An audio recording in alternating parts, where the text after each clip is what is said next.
ಬೆಂಗಳೂರಲ್ಲಿ ಬೆಳಕಾಗಿದ್ರು ಚಳಿಗೇನು ಕಮ್ಮಿ ಇಲ್ಲ. ಮಳೆ ಬಂದ್ರು ಚಳಿ ಬಂದ್ರು ಕೆಲ್ಸಕ್ಕೆ ಹೋಗ್ಲೇಬೇಕು. ಕೆಲ್ಸಕ್ಕೆ ಹೋಗದೆ ಇದ್ರೆ ದುಡ್ಡು ಯಾರು ಕೊಡ್ತಾರೆ? ನೆಕ್ಸ್ಟ್ ಮನೆಯಿಂದ ಹೊರಟನು ಮತ್ತೆ ನಾನು ಆಚೆ ಬಂದಿದ್ದೆ ಮನೆಗೆ ಊಟಕ್ಕೆ. ನಮ್ಮಮ್ಮ ಮಸ್ತಾಗಿ ಒಂದು ಸಾಂಬಾರು ಮಾಡಿದ್ರು. ಯಾವುದಂದ್ರೆ ಇರೋಬರೋ ಸೊಪ್ಪನ್ನೆಲ್ಲ ಮಿಕ್ಸಿಗೆ ಹಾಕಿ ರುಬ್ಬಿ ಚೆನ್ನಾಗಿ ರುಬ್ಬಿ ಮಸೊಪ್ಪು ಸಾಂಬಾರು ಮಾಡಿದ್ರು. ಅದನ್ನ ಒಳ್ಳೆ ಗಡತ್ತಾಗಿ ತಿನ್ಕೊಂಡು ಮತ್ತೆ ಕೆಲ್ಸಕ್ಕೆ ಹೊರಟೆ. ಯಾಕಂದರೆ ಆಲ್ರೆಡಿ ಟೈಮ್ ಆಗ್ಬಿಟ್ಟಿತ್ತು. ನಮ್ಗೆ ಕೊಡೋದೇ 1 ಅವರ್ ಟೈಮು. ಎಲ್ಲಿ ಸಾಕಾಗುತ್ತೆ ಹೇಳಿ? ಬರೀ ಇಂಥದೆಯ. ಕೆಲ್ಸದಿಂದ ಮನೆಗೆ ಹೋಗ್ಬೇಕಾದ್ರೆ ನಮ್ಮ ಹುಡುಗ ಫೋನ್ ಮಾಡಿದೆ.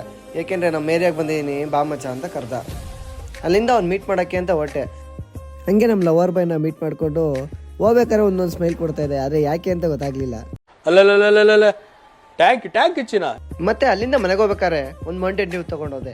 ಯಾಕೆ ಅಂದರೆ ಮೌಂಟೇನ್ ಡ್ಯೂ, ಭಯದ ಮುಂದೆ ಜಯವಿದೆ.